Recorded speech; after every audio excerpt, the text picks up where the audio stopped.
नमस्कार दोस्तों, हर संडे की तरह आज भी आपके सामने हाजिर हूँ।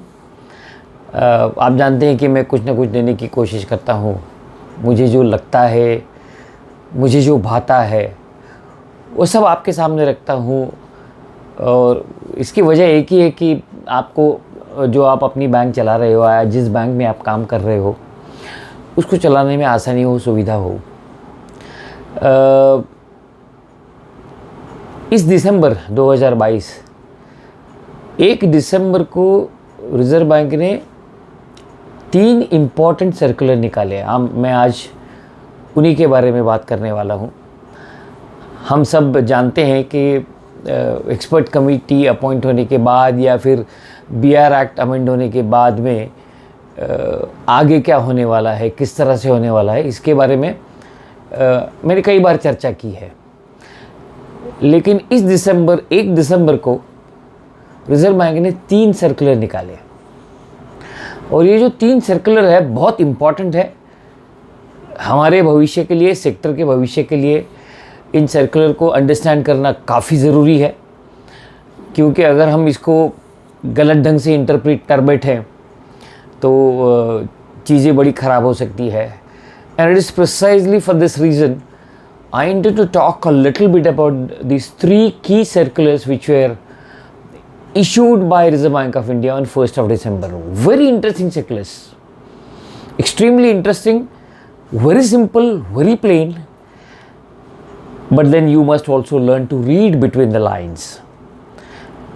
I am going to help you to read between the lines about these 3 circulars, and while I talk I will be referring to the circulars for the clues as to how I am going to interpret them for you. So pay attention. I am going to synthetically analyze and draw or highlight the critical points which are covered by the circular issued by Reserve Bank of India on 1st of December. The first circular which I intend to talk about is the old story which we have been talking about, what the expert committee has recommended, that is categorization of branches. Somewhere on 19th of July, could be 28th July, I don't know, Reserve Bank of India issued a press note of accepting couple of recommendations of the expert committee, and on couple of topics they said that they are considering it, they are evaluating it, they are studying it. Of that press release, the first clear-cut guidelines that they have provided for the sector is this, that they have decided to implement the recommendation about the categorization. What is fundamentally the principal objective of categorization is to introduce graded regulation for the sector. And the banks have been divided, as you all know, that into 4 tiers. Tier 1 will consist of banks which are all salary earner banks, and the banks which are having deposits up to 100 crores. We all know this, so I need not talk much on that. Tier 2 will be between 100 crores to 1000 crores, Tier 3 will be 1000 crores to 10,000 crores, and Tier 4 will be deposits more than 10,000 crores. I remember NAFCB and Jyotindra Bhaiji had objected to this wide gap between 100 crores to 1000 crores or 1000 crores to 10,000 crores, and there was a decent note given by Jyotindra Bhai also. But then Reserve Bank of India has refused to concede, and they have stuck to what the expert committee has recommended.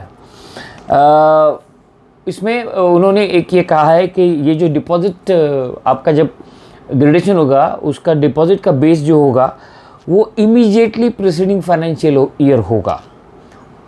Immediately preceding financial year का मतलब ये है कि पिछला जो साल गया वो। इसका दूसरा मतलब मुझे ये लगता है कि 31 ऑफ मार्च 22 को आपकी पोजीशन क्या थी, उसके हिसाब से आप कौन से ग्रेड में आते हो ये फाइनल होगा।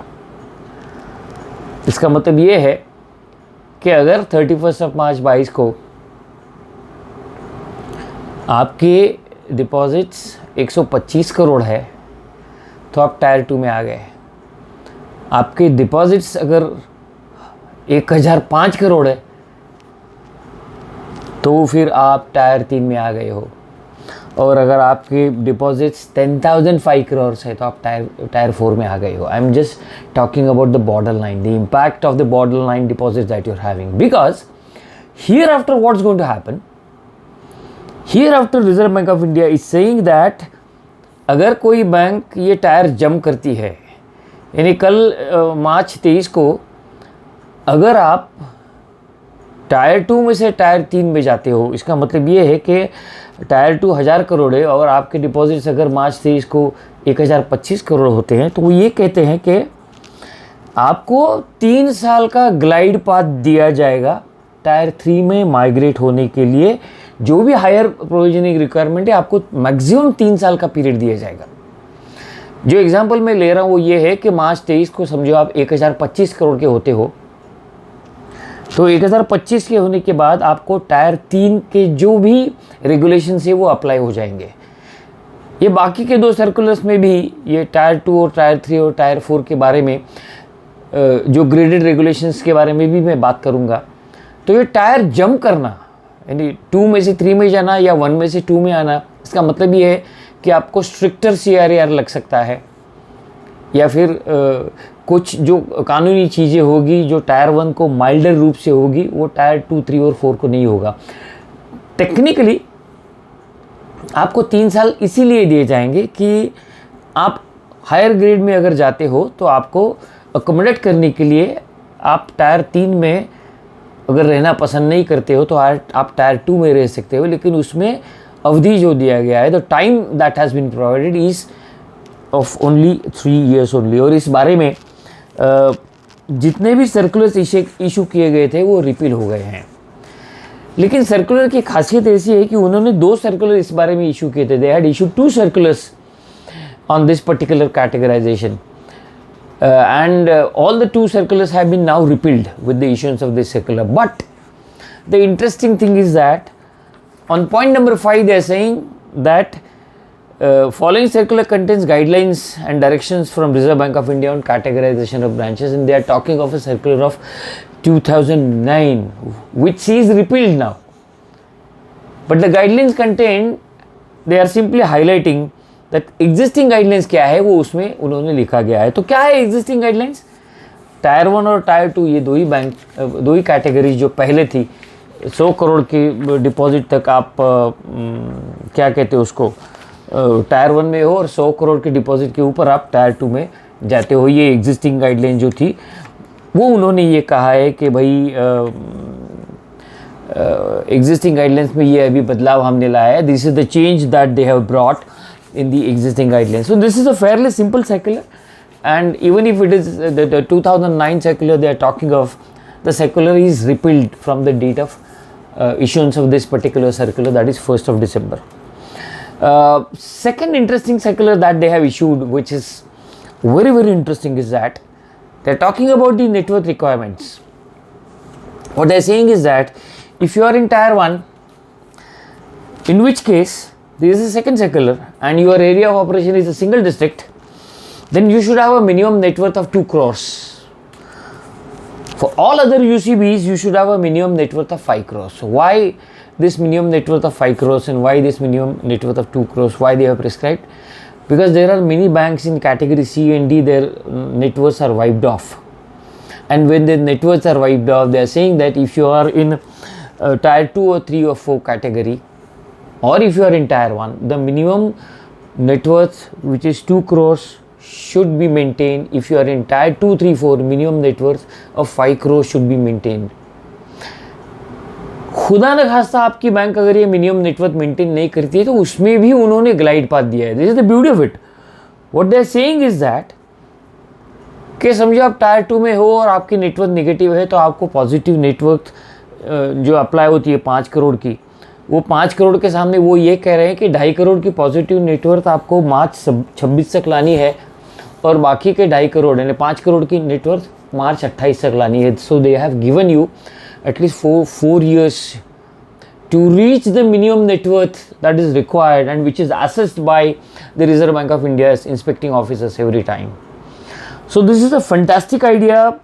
which they have declared, wherein even the banks with the negative net worth have an opportunity to prop up and reach that minimum positive net worth within a period of 4 years. That is the idea. So I consider that this is one of the greatest relief which the Reserve Bank of India has given to the banks which are on the tenterhooks.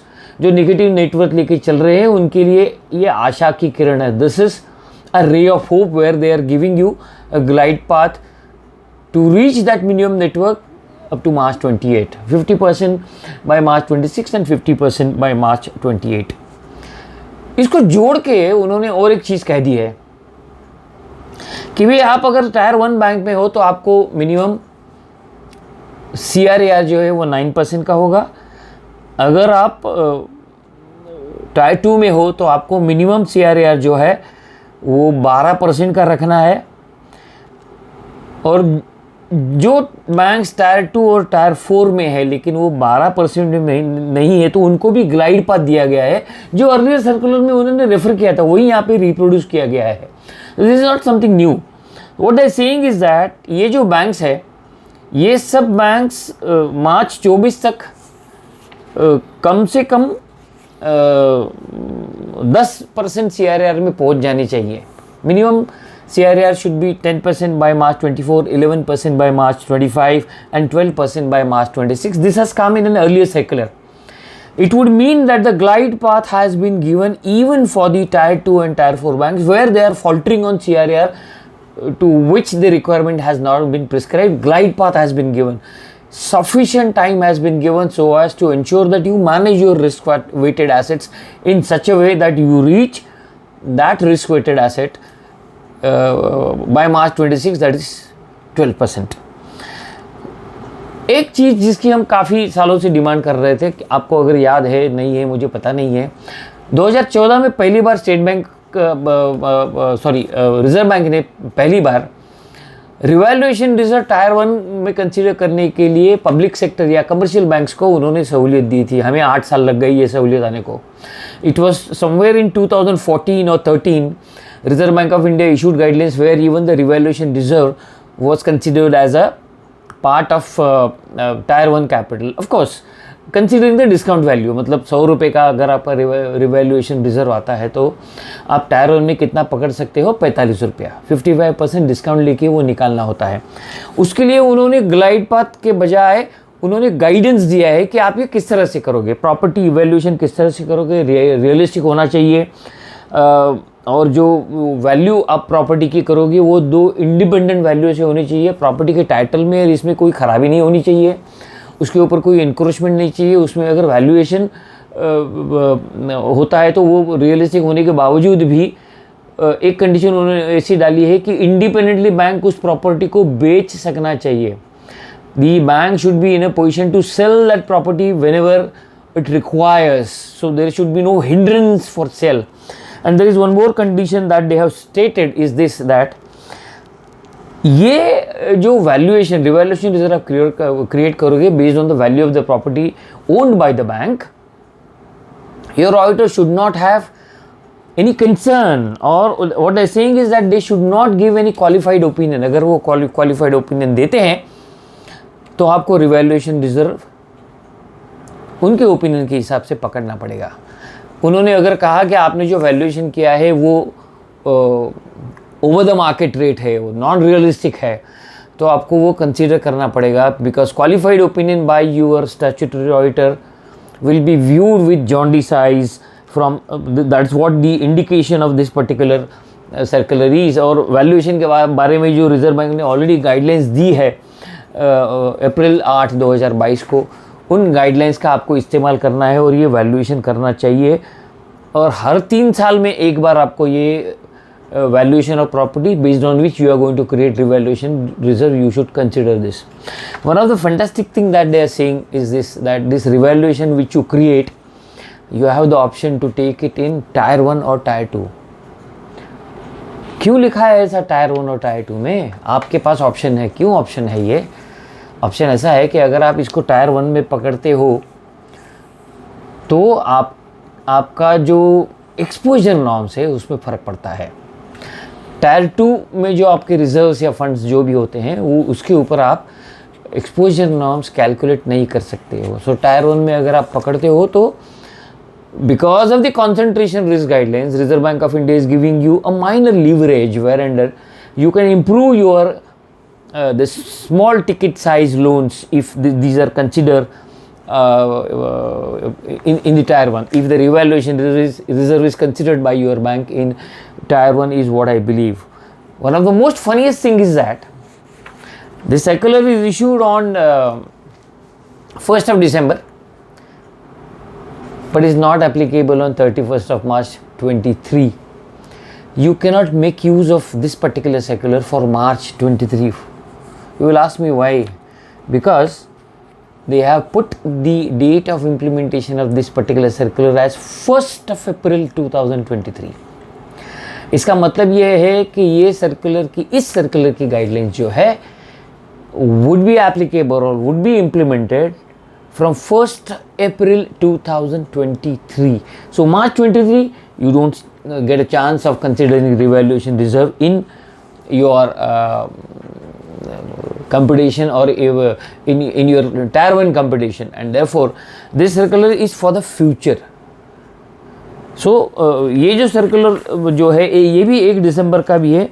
Net worth और इसके बारे में भी जो guidelines दी गई हैं ये सब इम्प्लीमेंट कब से होगी? 1st April 2023 से, यानी impacting your financials, your strength on 31st of March 2024.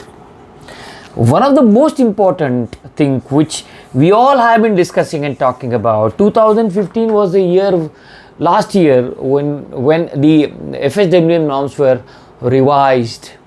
You remember Satish Ji Marathi was talking about a revision in the FSWM norms, and almost on par with the prompt corrective action norms which are applicable to the commercial banks are now embedded here. और ये FSWM का जो हवा लेके हम घूमते थे उसकी हवा पूरी निकाल दी. Why do I say so?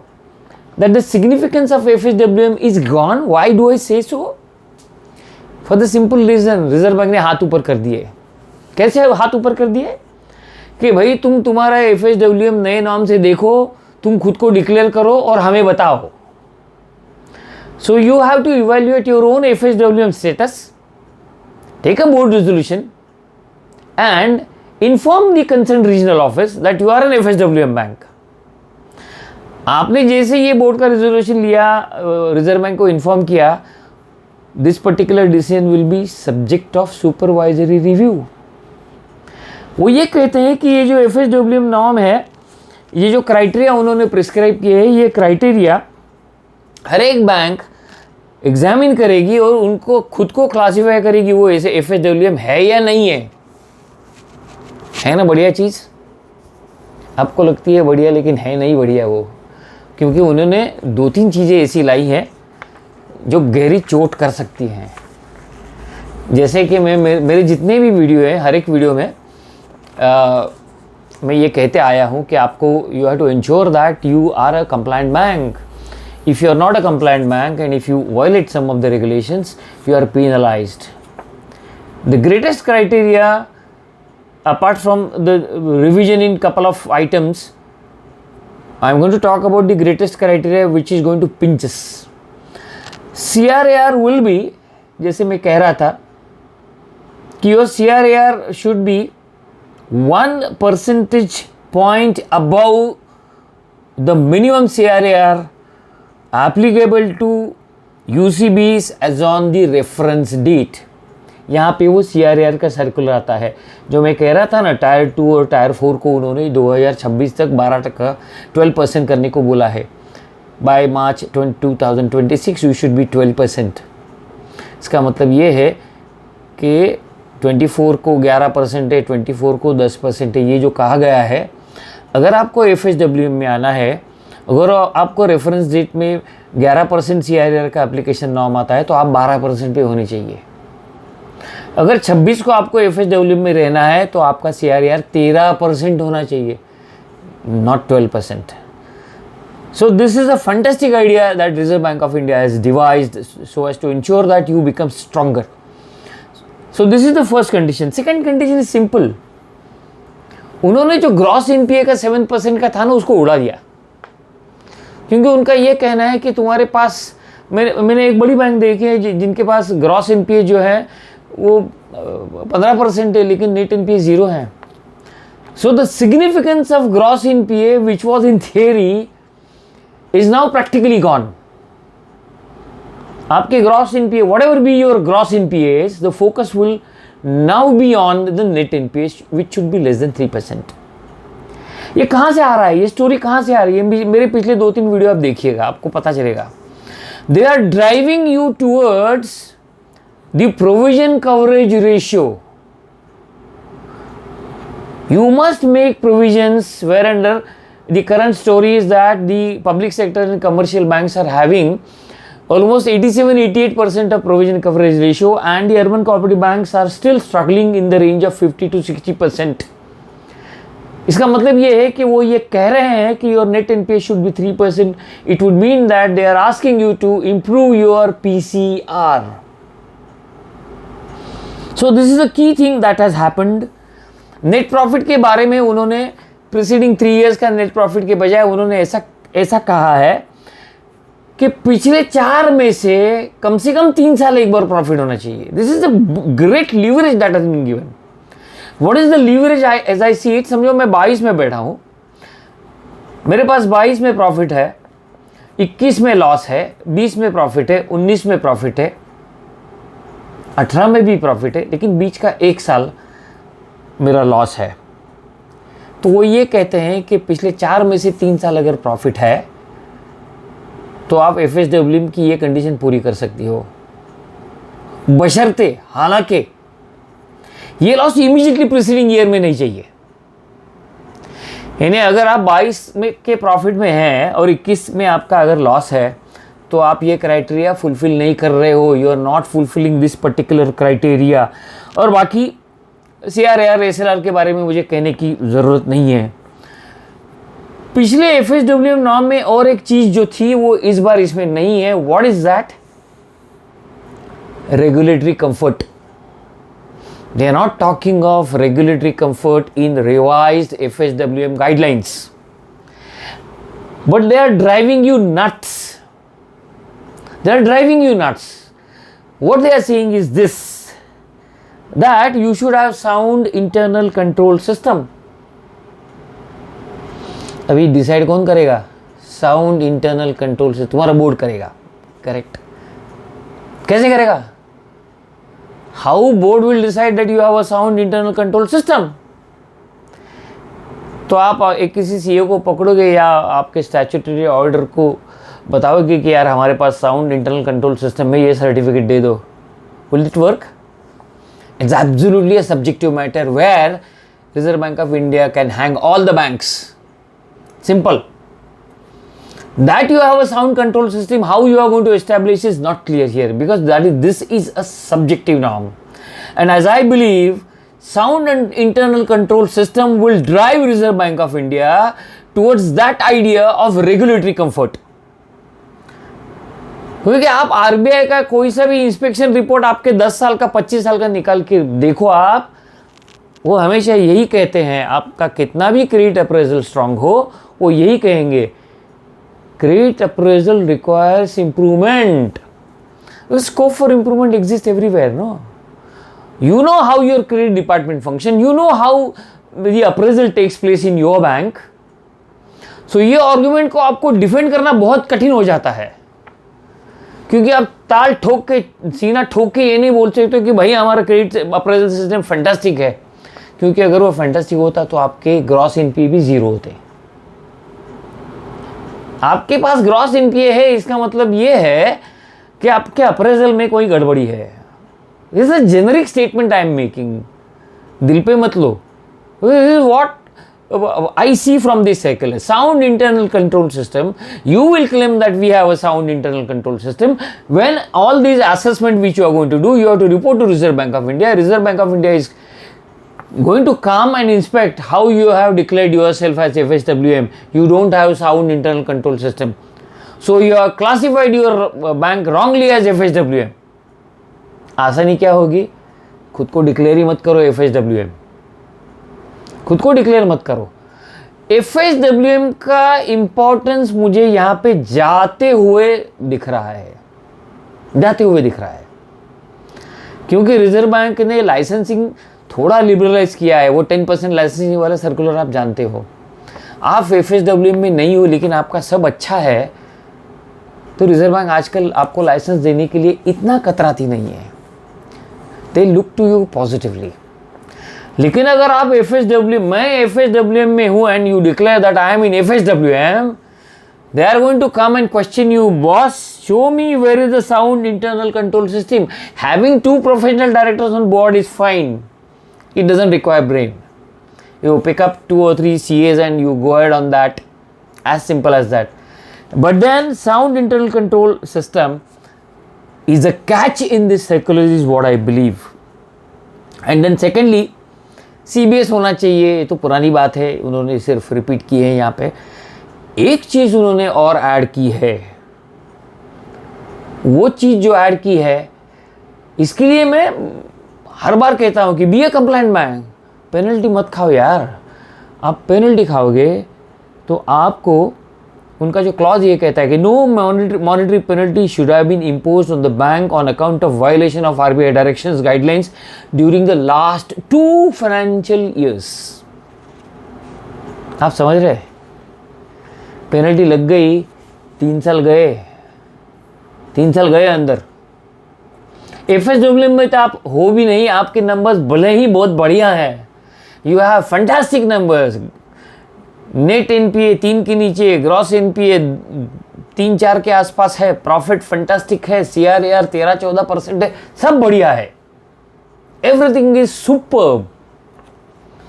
You are tech savvy, you have fantastic CBS, but you have been penalized for a violation. You are dead. This is, I consider this as a direct incentive to comply better. आपको FSWM में रहना नहीं रहना बात अलग करो, लेकिन आपका अगर कंप्लायंस स्टैंडर्ड अच्छा रहेगा और आपको अगर पेनल्टी नहीं होगी, तो मुझे लगता है कि FSWM का significance for the purpose of business growth is dwindling, is reducing. इसका मतलब ये है कि आपके एक्शंस जो है वो अच्छे होने चाहिए, कंप्लायंस अच्छे होने चाहिए, वायोलेशन कुछ भी नहीं होना चाहिए. आप अगर खुद को डिक्लेयर करते हो कि हम FSWM में हैं, तो जिस दिन आप रिजर्वेशन करोगे उसके 15 दिन के अंदर आपको रिजर्व बैंक को भेज देना है. बेसिस क्या होगा? आपका ऑडिटेड बैलेंस शीट और रिजर्व बैंक का assessment report, which ever is the latest, based on विच आपको FSWM self declared FSWM for the reserve Bank of India. Reserve bank कभी आपको लेटर नहीं देती थी कि आप FSWM में हो या नहीं हो. इंटरनल असेसमेंट में वो उसका इस्तेमाल करते थे. अभी क्या होने वाला है? They have asked you to do declare that, they have asked you to evaluate yourself. जिसको हम कहते हैं आत्मचिंतन. यह आत्मचिंतन आपको बताएगा कि आप FSWM में हो या नहीं हो. तो मेरा ये मानना है कि ये जो 3 सर्कुलर है बहुत बढ़िया आए हैं. नेटवर्क कंपटीशन में उन्होंने एक रिस्की चीज़ कही है. व्हाट इज़ दैट रिस्की चीज़? मैं ये कहता हूँ, नेटवर्क आप जब कंप्यूट करोगे तो उन्होंने मुझे ये याद नहीं आ रहा है कि ये पहले भी था या नहीं था, लेकिन वो मेरे ध्यान में अभी आ रहा है. वो ये कह रहे हैं कि when you compute your network you have to deduct all intangible assets. वो तो हम जानते हैं, करना भी चाहिए. अगर आप DTA का इस्तेमाल किया हो तो DTA भी आपको डिडक्ट करना है. That is also fine. सवाल ये आता है कि हम जब अगर नई टेक्नोलॉजी शिफ्ट करते हैं और नया सॉफ्टवेयर लेते हैं तो क्या वो इंटेंजिबल एसेट में आएगा? हाँ ना. Let me explore, let me talk to couple of people and then probably in next couple of videos I will make a reference to it. Intangible asset, अगर सॉफ्टवेयर आपने प्रोक्योर किया है 2 करोड़ का, आप उसको 3 साल में डिप्रिशिएट करोगे, इसका मतलब है 2/3 जो है आपको